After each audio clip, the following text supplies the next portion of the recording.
یہ ایک حقیقت ہے جسے مجھے بھی تسلیم کرنا چاہیے اور آپ کو بھی تسلیم کرنا چاہیے۔ آپ کے اچھا ہونے کے لیے، میرا اچھا ہونے کے لیے یہ ضروری نہیں ہے کہ یہ مجھے ہی لگتا ہو کہ میں اچھا ہوں یا آپ کو ہی لگتا ہو کہ آپ اچھے ہیں، بلکہ کسی کے اچھا یا برا ہونے کے اصول ہیں۔ اگر ان اصولوں پر ہم پورا اترتے ہیں تو ہم اچھے ہیں، ورنہ ہم برے ہیں۔ تو ہمیں چاہیے کہ جو بری چیزیں ہیں ہم میں تو ہم اس کو دور کریں، اور اگر وہ بری چیزیں ایسی ہیں کہ ان بری چیزوں کے ہوتے ہوئے ہمارے دیگر ساتھ رہنے والے، ہمارے رشتہ دار ہوں، ہمارے ریلیٹیو ہوں، ہمارے دوست احباب ہوں، فرینڈس ہوں، جہاں ہم کام کرتے ہیں، وہ لوگ ہم سے تنگ ہوں ہماری ان بری باتوں سے، تو ہمیں ان بری چیزوں کو نکالنا چاہیے تاکہ ایک بہتر معاشرہ پروان چڑھے اور ہم آپس میں مل جل کر رہیں۔ ایک مرتبہ رسول اللہ صلی اللہ علیہ وسلم نے صحابہ کرام سے پوچھا کہ کیا میں تمہیں تمہارے اچھوں اور بروں کے بارے میں نہ بتاؤں؟ اور یہی بات آپ نے 3 بار دہرائی۔ تو ایک شخص نے عرض کی، آپ ہمارے اچھوں اور بروں کے بارے میں بتائیے، اچھے لوگ اور برے لوگ کون ہوتے ہیں بتائیے۔ تو رسول اللہ صلی اللہ علیہ وسلم نے ارشاد فرمایا، تمہارے اچھے وہ ہیں کہ جن سے اچھائی کی امید کی جائے اور ان کے شر سے امن ہو، اور تمہارے برے وہ ہیں کہ جن سے برائی کی امید کی جائے، یعنی برے کاموں کی امید کی جائے اور ان کے شر سے امن نہ ہو۔ لوگ اگر ہم سے اچھائی کی امید کرتے ہیں تو ہم اچھے ہیں، اور ہمارے شر سے لوگوں کو تکلیف نہیں ہے تو ہم اچھے ہیں۔ اور اگر ہم سے کوئی اچھائی کی امید نہیں رکھتا، ہم ایسے بد اخلاق ہیں کہ ہم سے کوئی اچھائی کی امید کر ہی نہیں سکتا۔ ہماری جو سابقہ طبیعت ہے، ہماری جو سابقہ عادات ہیں، ان کے مطابق لوگوں کا ماننا یہ ہے کہ ہم سے اچھائی کے کام ہو نہیں سکتے، اور پھر ہم دن بدن لوگوں کو تکلیف بھی پہنچا رہے ہوتے ہیں، تو ہم اچھے نہیں ہیں۔ تو یہ ایک بہترین اصول ہمیں مل گیا کہ ہمارے اچھے کون ہیں اور ہمارے برے کون ہیں۔ اس حدیث پاک کی تشریح کرتے ہوئے مفتی احمد یار خان نعیمی رحمۃ اللہ تعالی علیہ نے ارشاد فرمایا کہ قدرتی طور پہ لوگوں کے دلوں میں اس کی طرف سے اطمینان ہو کہ یہ شخص کسی کو تکلیف نہیں دیتا، ہو سکتا ہے تو بھلائی ہی کرتا ہے۔ یہ قدرتی طور پر لوگ اس سے ڈرتے ہوں کہ یہ شخص خطرناک ہے، اس سے بچو، اس سے خیر نہیں پہنچے گی، اس سے برائی ہی پہنچے گی۔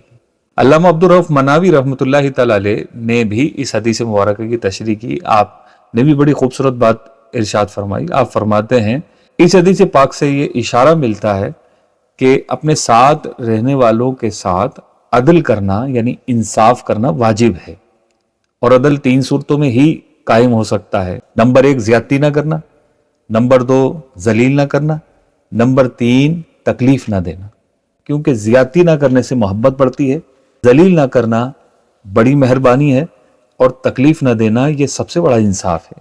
اگر یہ تینوں چیزیں چھوڑ دی جائیں تو آپس میں دشمنیاں جنم لیتی ہیں اور فساد برپا ہوتا ہے۔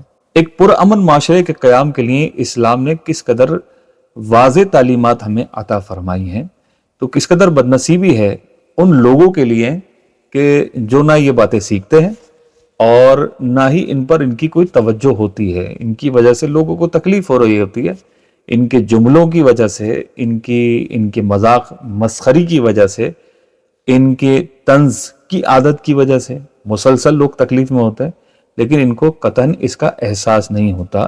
کہیں کام کر رہے ہیں تو وہاں کام کرنے میں کوئی نہ کوئی اس طرح کی شخصیت ہوتی ہیں جو بات بات میں طنز کے تیر چلا رہے ہوتے ہیں، تو ان کے طنز کے زد میں آ رہے ہوتے ہیں، وہ مسلسل تکلیف میں زندگی گزار رہے ہوتے ہیں۔ ان کے پاس دوسرا آپشن بعض اوقات نہیں ہوتا، تو وہ بیچارے مجبوراً وہیں ان کے ساتھ ان کو برداشت کر رہے ہوتے ہیں، اور چونکہ یہ شخصیت ہوتے ہیں تو ان کو حضرت کو کچھ کہہ بھی نہیں سکتے۔ اگرچہ کوئی کچھ نہیں کہہ رہا، لیکن یہ تعلیمات تو ان کے لیے بھی ہیں، یہ تعلیمات میرے لیے بھی ہیں، یہ تعلیمات اس تکلیف میں مبتلا شخص کے لیے بھی ہیں کہ وہ بھی سیکھے کہ جس طرح کی زیادتی اس کے ساتھ ہو رہی ہے یہ کسی اور کے ساتھ نہ کرے، جس طرح اس کو ذلیل کیا جا رہا ہے یہ کسی اور کو نہ کرے، اور جو کر رہا ہے اس کو چاہیے کہ توبہ کرے، اور جس کو ذلیل کیا ہے، جس کے ساتھ زیادتی کی ہے، جس کو تکلیف دی ہے، اس سے معافی مانگے، اس کو راضی کرے، کیونکہ اچھا انسان ہونے کے لیے، اچھا فرد بننے کے لیے یہ لازمی ہے کہ آپ کو یہ سارے اصولوں پر عمل کرنا پڑے گا۔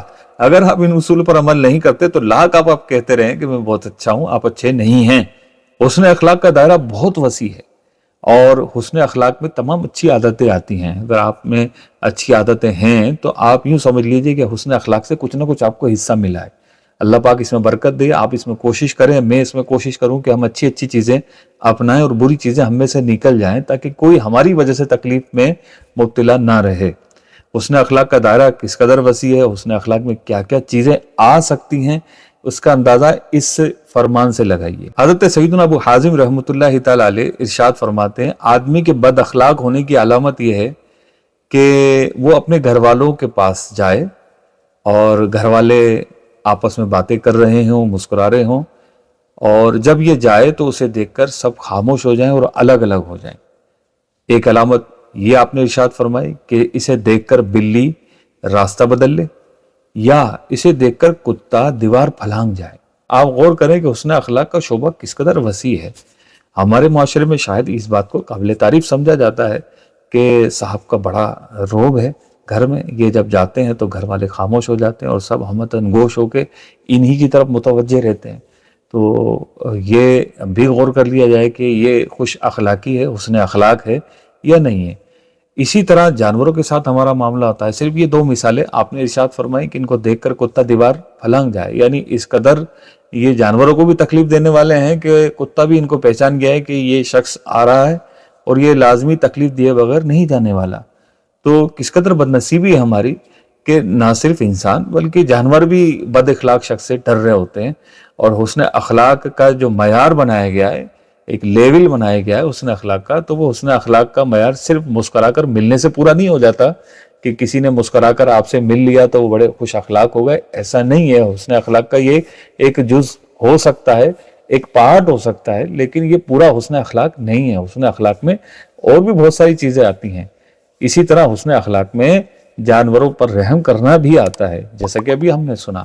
تو اللہ پاک ہمیں اچھی باتیں اپنانے کی توفیق عطا فرمائے اور واقعی حقیقی معنوں میں اللہ پاک ہمیں اچھا بنائے.